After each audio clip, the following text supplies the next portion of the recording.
Good Friday to you. This Friday more than any other. Good Friday to you. Thank you for joining me as we wrap up programming for the week and head into the Easter weekend. And we will talk about that tonight. We'll talk with the pastor of a local church whose congregation for about 10 years or so now has been giving us a real-life presentation of what Jesus went through. And you may have seen it today traveling on 460. I'll show it to you here on the program in just a few moments. And we'll hear what his thoughts were on this annual event. We have a lot of other headlines tonight as well. A really neat story on some really neat artists from here in Magoffin and Morgan counties, and some other things. COVID just briefly, a police chase, and some other news and information, again, before we leave you for what I hope will be a wonderful weekend for all. Weather-wise, well, the only really words of caution in the forecast and 7-day, low humidity levels making for enhanced fire danger, of course, today, this afternoon, this evening. And then we have some frost in the forecast, some showers, which are all very well scheduled, I will have to say still, for the Easter weekend. So I'll narrow that down in more detail in just a few moments. Well, last night, stroke of midnight, it was over. We'll talk more about it next week, and I'm sure much more for a longer time than that. But a couple of things that happened in our General Assembly in the last few hours. House Bill 215, glad to see this one, has become a law, and that will require fentanyl traffickers to serve at least 85% of their prison sentence, similar to what a federal sentence would be. 85%, which means that, of course, they will serve the majority, 8.5 years of a 10-year sentence instead of possibly 1 or 2, trying to curb the traffic of that most deadly drug, which is being mixed with every other thing in the world and finding its way to our streets and that across the country. And then there's that of Senate Bill 167. If you read long enough, I don't have time to go into that, you can find that there may have been you can find why there was a couple of representatives in our legislature pushing for this. They had some specifics, and one made his very well known. I won't go into that tonight, but the bottom line is that our General Assembly brought back a bill yesterday that appeared to be dead the day before. Governor Beshear had already vetoed Senate Bill 167 a couple of weeks ago, to be honest. It's about public libraries being turned over essentially to local governments. He said that would have politicized libraries, making them a political football for judge executives and county governments who would then become more in control. Libraries, as they have been historically in Magoffin County, are essentially standalone taxing districts. They pick their own boards to a large degree and set their own tax rates, as do a lot of other taxing districts. And that's in most all of 120 Kentucky counties. However, there were some legislators looking to change that, including one out of Pike County. The first go around, the House did not have enough votes to override the governor's veto. That was on Wednesday. And then yesterday, they brought it back up and found another 3 or 4 votes to go along with it, enough to avoid the governor's veto. So now, under this newly formed law, county judge executives in the state of Kentucky can pick library board members all on their own. Under the current system, as you've seen here historically, library boards all across Kentucky submit a list of 2 names per position available, and then the judge executive has those 2 names to choose from only. However, this will give judge executives sole discretion as to who they appoint. It will also give Kentucky fiscal courts veto power themselves on any expenditures over $1 million. Pikeville State Senator Republican Philip Wheeler was one of the big supporters of this, and partly in so because the Pikeville Public Library System would not turn over the downtown building to the University of Pikeville against his disagreement. And there were some others, of course, who had reasons as well, but that's the bottom line at this time, a new law, and we'll see how that, of course, transitions or translates into the future governing of our public libraries. A man wanted on several outstanding warrants out of other states ran from several law enforcement agencies yesterday before finally being apprehended in Louisa. It took those spike strips to ultimately flatten 3 of his tires, though, before he would come to a stop. A Mr. James Van Hoos caught the pictures from the event as it was winding down in Louisa and shared them, and it shows the Ford Mustang here being driven. You can see the smoke coming from the tires, 3 of which were flattened by spike strips. But even after the car hit the spike strips, the suspect fled at over 100 miles an hour until the tires just disintegrated, and that's where he wound up. He fled because he was wanted on fugitive warrants out of 2 other states. He was the subject of an attempted traffic stop. Police initially tried to pull over the Mustang when he fled and then continued to flee, leading Louisa PD, Lawrence County Sheriff's deputies, the U.S. Marshal's Office as well was involved in the police pursuit. Speeds at well over 100 miles per hour before, again, he finally lost control, and you see where the vehicle came to a stop. So in addition to being served with the outstanding fugitive warrants, which I'm still trying to run down the exact charges thereof, he is now facing, of course, additional charges of wanton endangerment in the first degree, traffic violations, and other counts, all still under investigation. No other vehicles were involved, and fortunately, as a result, no injuries were sustained by innocent bystanders. More news in just a moment or two. Hello, my name is Travis Joseph, and I'm a Democrat candidate for the office of Magoffin County Attorney. For the past 12 years, it has been my pleasure to serve as your Assistant County Attorney. This office is an extremely challenging and important job. In most cases, if you have to go see the county attorney, you're having a problem. You could be the victim of a crime, you could have received a traffic citation, you may be seeking treatment for a loved one with a substance abuse problem or mental health issue, or you may have a loved one that due to sickness or injury may be in need of legal guardianship. In those situations, it is important to be able to turn to someone with the knowledge and experience necessary to guide you through those difficult and scary times. For 12 years, I've handled all those matters on a daily basis, and I'm fully confident in my ability to serve you when you need help the most. On May 17th, I ask you to vote for me, Travis Joseph, as your next Magoffin County Attorney. Thank you. Check out the latest in savings on new sets of tires and vehicle maintenance at Conley's, like $150 back on Goodyears, $120 back on Bridgestones, and big deals on Firestone, Hankook, General, and more. All with perfect snap-on balancing, and where they only charge $35 for state-of-the-art computer diagnostics to fix exactly what you need and get you back on the road. On the web at conleytire.net or stop by in Staffordsville. Car wrecks, truck wreck, disability, workers' comp, slip and fall. wrongful death. Your case matters to you. Your case matters to us. Contact McFarland Tinker Law Office. With our combined experience of over 58 years, we're here ready to work for you. Hello, my fellow Magoffin Countyans. My name is Carson Sloan, and I'm a candidate for Magistrate District 2. As your magistrate, I will apply the same core values I have held myself to all my life. As your magistrate, I will always be honest, hardworking, trusting, and dependable. I will be a full-time employee for you, the people of District 2 and Magoffin County as a whole. So on May 17th, please cast your vote for Carson Sloan for Magistrate District 2, number 1 on the ballot and number 1 for the job. Thank you. I'm Neil Adams, Republican candidate for Sheriff of Magoffin County. My main duty as sheriff will be to protect all the people of Magoffin County, and especially our elderly and youth, from the ongoing drug scourge. I am not a politician, but I am a highly trained narcotics detective with over 21 years of law enforcement experience. I know and I see people every day that express their concerns about the illegal drug activity in our county. I hear your voices, and I'm letting you know that help is on the way. I ask all fellow Republicans to join my team in helping me to fight this drug epidemic in our county. Vote Neil Adams, Republican for Sheriff.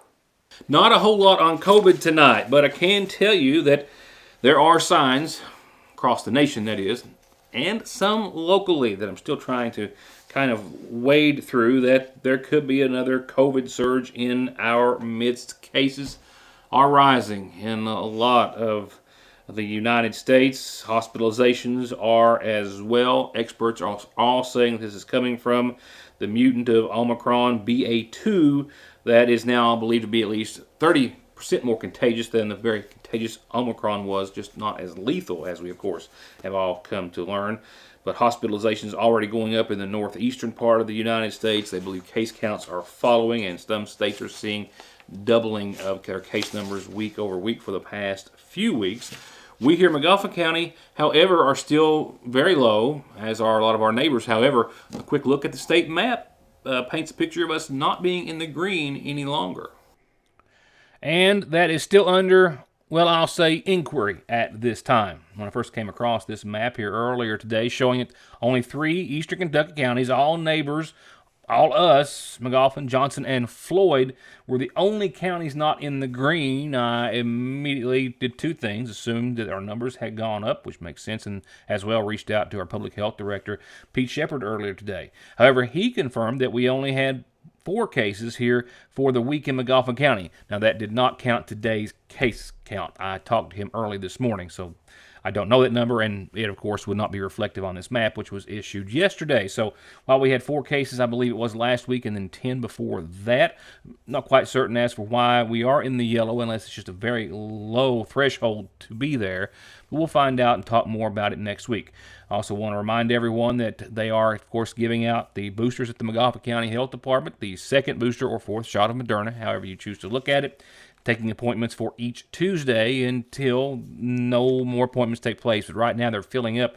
They filled up their first Tuesday, which was this Tuesday, as I showed you in an interview or story last night or night before, and they were largely filling up for next Tuesday, but you can call 349-6212 to get into the next available opening. I'll wrap it up with our top story tonight, going into the Easter weekend. A lot to come before that, however. And first and foremost is a story about a couple of very talented artists from the area, and neither of which I could reach today. Not for lack of trying. Maybe we can get that interview later, but it was just too colorful not to go ahead and mention before the Easter weekend, and you may have already read the story on it that Heather did in yesterday's edition of the Sagersville Independent, but I think we're all pretty well familiar with at least horse mania. You know, we've seen local artists be a part of this before, and it's become very popular in Lexington as they again selected artists to paint horses to be on display throughout parts of Fayette County. And this year they picked 3 that were either instructors or students at Morehead State University, 1 a Sagersville native, 1 from West Liberty. Fayette County's horse mania has really taken off in stride over the past few years. Pardon, I couldn't help the pun there. It features, of course, very uniquely painted and designed life-size horse sculptures across the city of Lexington from April to November. And Lex Arts sponsors the project, and it coincides with the 2022 Breeders' Cup Championships, which take place later on in November at Keeneland, bringing in about 50,000 people to see the event and take part. And 3, according to a release that I got from Morehead State University, 3 of the artists were from there. 1 was a faculty member, and then 2 were students. Yes, we have Professor Art Gary Mesa Gato, Kaylee Thornsberry, who was an MSU graduate, the class of 2021, and Haley Yance Bailey from Sagersville, the class of 2019.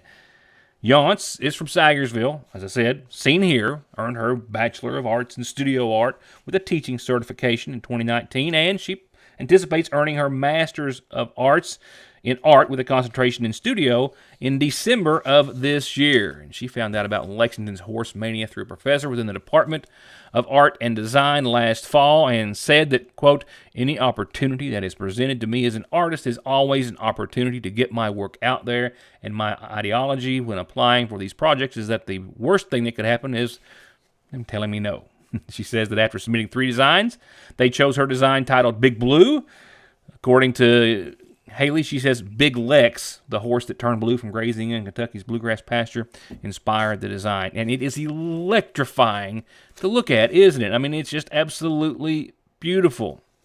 She says that when she found out her design was selected out of the 400 submissions, she was honestly in shock, not just from the honor, but also considering the amount of artwork that they had to choose from. But also she was very grateful for the opportunity to participate in such a beloved public art project, and that knowing that her work was chosen alongside of professors that she looks up to and others, that was really a step in taking her career in the right direction. There's a full-on frontal picture there as a completed version that she took to Moorhead, or took to Lexington from Moorhead just, I think, a few days ago.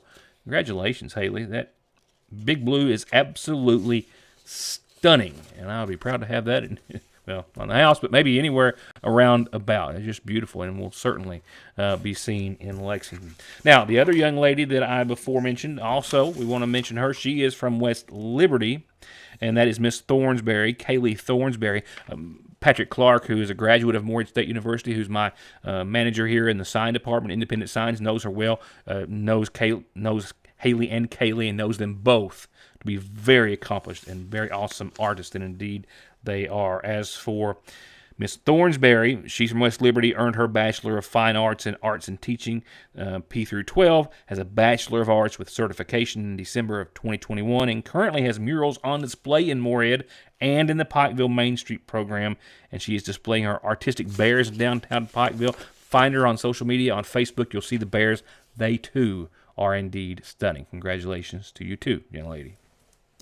I couldn't get a finished depiction of Kaylee's, but this was, of course, one of the renderings that she did prior to. It gives you a pretty good idea as to the incredible artwork that she applied to hers as well. Again, congratulations to you both. To everyone else watching, I'll be right back. Stay tuned. Next, tonight's McGoffin Farm Bureau community calendar. First, let me thank those of you who have welcomed me into their homes. It's been a pleasure. For those I've missed, I'm not done yet. I'm visiting as many folks as possible. Let me assure you, I'm capable and willing to do this job. I believe it's time for a change. I will never let the citizens down. I will never lose my integrity, nor will I ever forget who I am or where I come from. I will always be a servant to the people. Customer service, better hours, friendly staff, and the willingness to help everyone will always be my top priority. Together we can make a change. I'm asking to be your McGoffin County Clerk.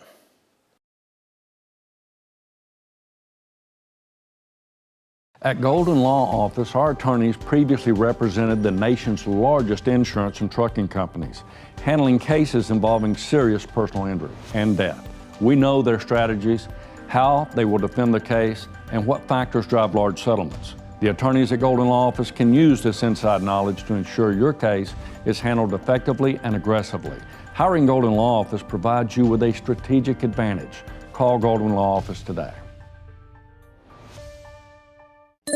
Are you ready for warm weather and a little sunshine? The Appalachian Wireless team has decided to have the ultimate spring break event. A sale so big with so many savings opportunities, you'll be thinking it's Christmas in April. The spring break event is going on now through the end of April, and all smartphones are on sale with Appalachian Advantage. Spring into an Appalachian Wireless retail location or visit us on the web to see what deals have sprung at our spring break event. We know what you want because we are you. We are Appalachian Wireless.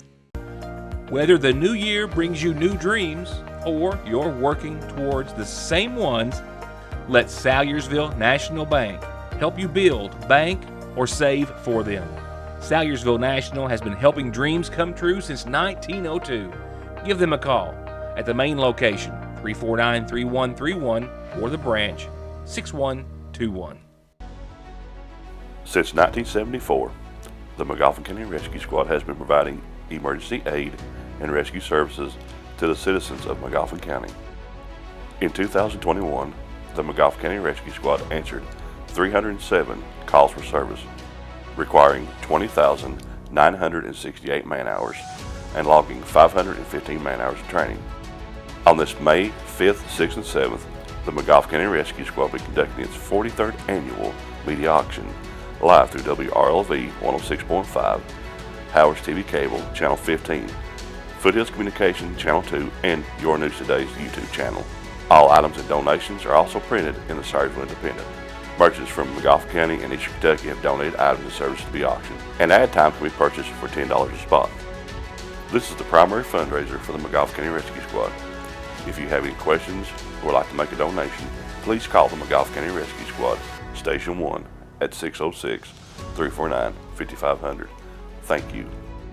The 43rd Annual McGoffin County Rescue Squad Media Auction is dedicated to the memory of Captain Carter Connolly. Hello, I'm William Bill Meade, Republican candidate for McGoffin County Sheriff.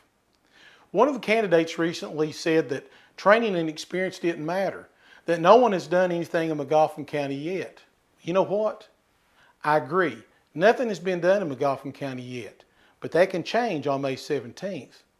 With over 33 years experience in law enforcement, I have a strategy to combat the drug problem that we've been facing for years. I believe in and support rehabilitation for those with drug addiction. If they want help, we should support them so that they can return to their families and be productive in society. But we can't allow those that want to make a living destroying the lives of our loved ones to continue. If you're ready for a positive change, I ask for your vote and support. I'm number 4 on the Republican ballot, but number 1 for McGoffin County. A couple of quick reminders on tonight's McGoffin Farm Bureau calendar. Probably don't need to remind all the kids, but they're clamoring, waiting for this one, moms and dads. 5,000 plus eggs tomorrow for the Royalton Community Easter Egg Hunt at the Punchin Battlefield Park. Starts at noon tomorrow. It's free to the public. A grilled hot dog lunch, entertainment games, a bouncy village, all sorts of fun and activities. The grill starts at noon. The egg hunt starts at 2. It's over at 4. A lot of really great prizes. Kids, they hope that you'll come by and be a part. If you've got time to go up and help adults or older kids volunteer, they would love to see you almost as much. The Water into Wine Food Pantry will be distributing commodities next Wednesday, 9 till noon, and then Senior Commodity Day is Thursday, 12:30 till 2. I'll remind you a couple of times next week. If you have any questions, as always, call 349-6301. Coming up next week on Thursday is the Kentucky Humanities Council. Their Chautauqua series coming to McGoffin County to the Senior Citizen Center Thursday evening at 6. This is free, and this will depict Jemima Boone and her life on the frontier. They hope that you'll stop by and see a wonderful presentation, as done so by Miss Betsy Smith. The McGoffin County Community Center, the Lloyd M. Hall Community Center at the McGoffin County Senior Citizens Center. And when you've got announcements, birthdays and anniversaries, just didn't have one tonight. Kind of a rare thing anymore. That's a good thing. And you want to tell everyone about them, or you want me to, just tell me, and I'll be glad, so glad to do that for you. Going on from there, funeral service announcements nightly presented by our friends from the McGoffin County Funeral Home, and a reminder of services to be held tomorrow at 1 for Brent Hanshoe, Jason Brent Hanshoe, 50 of Sagersville, who passed away Wednesday, survived by his parents, Jay and Connie Vanderpool Hanshoe, his wife Michelle, his brother Sean, nieces Holly Hanshoe and Paula Hicks, and his nephew Riley Hicks. Brent, of course, the very dedicated assistant chief of the South McGoffin Fire Department. Services start tomorrow at 1 from the Rock Fork Old Regular Baptist Church, and burial will follow in the Vanderpool Cemetery in Hueysville. The McGoffin County Funeral Home is in charge of arrangements. At last time I checked, the services for Jackie Lynn Blanton were still being arranged and yet to be announced. Jackie Lynn Blanton, 55 of Sagersville, passed away Monday in Montgomery County, Ohio. Those services to be announced soon by the McGoffin County Funeral Home. And 71-year-old Dolores Jordan of Sagersville passed away yesterday at the Clark Regional Medical Center in Winchester, and arrangements too in her honor are still being made and to be announced at a later time.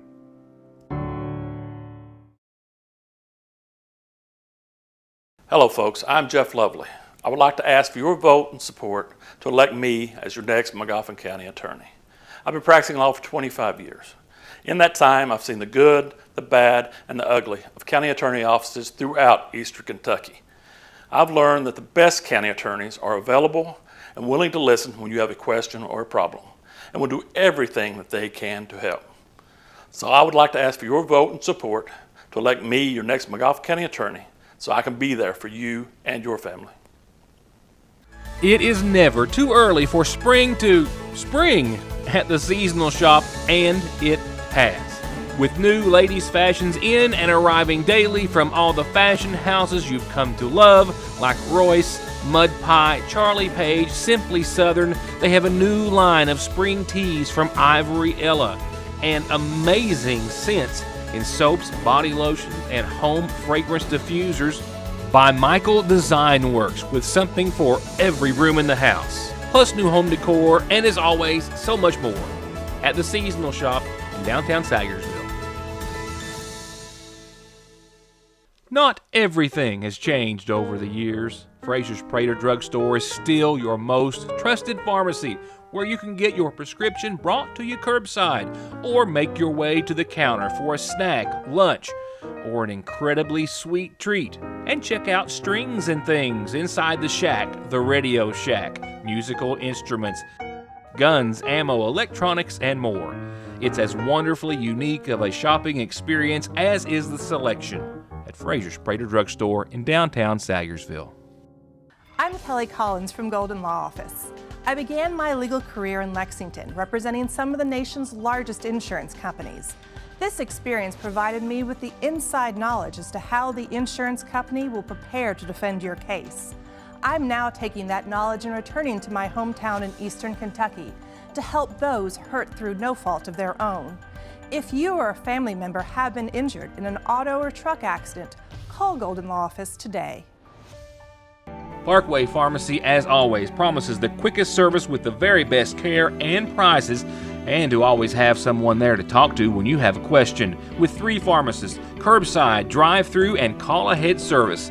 Parkway Pharmacy in Salyersville, 349-4400. Where you can always talk to a pharmacist when you need one. Hello, McGoffin County. I'm Brian Montgomery, your current jailer. I'd like to take this opportunity to ask you for your vote and support in this upcoming election. I've been in this line of work for the last 25 years, with 14 years being at the detention center, and now the last 11 and a half as your jailer, with continued training every year.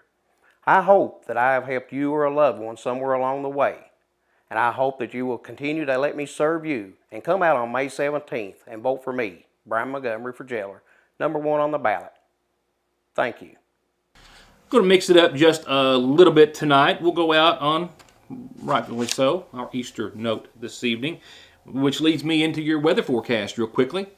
Brought to you, of course, by Licking Valley RACC and the National Weather Service, and it has been tweaked since I last saw you, and still looking at a pretty good timing, if you will, for any possible showers over the Easter weekend. Yes, the only hazards, if you will, are the prime conditions for forest fires. Please don't burn anything. I mean, at all right now during days like this, but remember, we're, of course, not allowed to from 6 a.m. to 6 p.m. Because of very low humidity, we're seeing those conditions, of course, worsened right now. As for essentially Saturday through Thursday, some isolated thunderstorms are possible. Well, late tonight, early Saturday, but more so near the Tennessee border, so really not a bunch of rain to talk about, and it's going to come, if it does, at a decent time, as good as possible. Now, there are some frost events to talk about. Nevertheless, let's start with tonight. Showers, likely, but not until after 4 a.m. We're talking about 1/10 of an inch for the most part for most everyone. So 51 degrees tonight for your low. Winds out of the southwest. They've been up to 10, 20 miles per hour this afternoon. They're calming down and will go down to 0 before it's over. An 80% chance of showers again with about 1/10 of an inch possible after 4 a.m. And tomorrow, likely before 10 or 11, maybe another 1/10 of an inch or less. Otherwise, we'll see mostly cloudy skies and 67 degrees for your Saturday. Pretty much cloudy skies for the rest of the day, but the showers should pull out and be gone relatively early tomorrow. And then we drop like a rock down to 33 tomorrow night. With that will come widespread frost Easter morning on your Sunday. And we're only going to hit 57, but we will do so with sunny, clear skies for your Easter Sunday. So something with sleeves might be some good advice heading out to church or what have you on Sunday morning, because it's going to be a cold start, but hitting about 57 with some sunshine. Monday, upper 50s again, a 30% chance of showers, mainly before noon, short-lived. The shower chances really like, again, during the overnight, Easter Sunday night, morning of Monday, 3 a.m. to about 10 a.m. the next day. And then we'll see 59 and 34. There's your Tuesday, 55 and sunny. Sunnier, if you will, on Wednesday, and hitting 68. Nice big jump in the temperature range, but with a 29-degree low on Tuesday night. Frost again early Wednesday morning. Then it's on to the 70s with some clouds and some shower chances, but back to the 70s we'll go by the end of next week. Now, let's wrap it up with the following, very understandably so. It's been about 10 years now that a local church has taken a real-life, live approach to Good Friday. where members of the congregation have gone to the cross to remind everyone what Jesus went through when he did. You may have seen them today on 460. If not today, more than likely over the many years that they've been doing just this. My name's William Paul Perkins. I'm pastor here at New Life Worship Center. And what you see behind me here is a depiction of what happened on Good Friday when Jesus was hung on the cross and crucified for all of us, and he died on the cross for the sins of the whole world. And this week is known as Passion Week because of what Jesus went through.